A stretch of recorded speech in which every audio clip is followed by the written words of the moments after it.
जी नमस्कार। मेरी कविता का सलेख है रूह।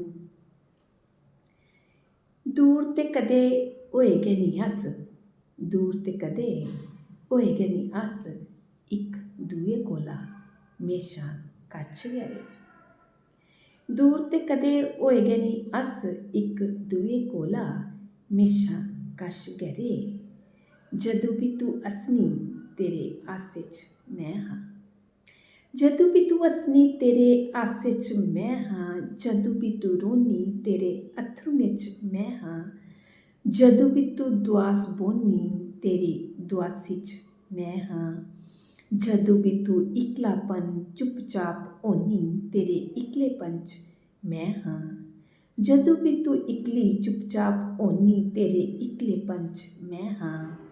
तेरे साहें च तेरी गल्लें च इत्थूं तक जे मैं तेरे चेते च बी हा, तेरे साहें च तेरे गल्लें च इत्थूं तक जे तेरे चेते च बी मैं हा।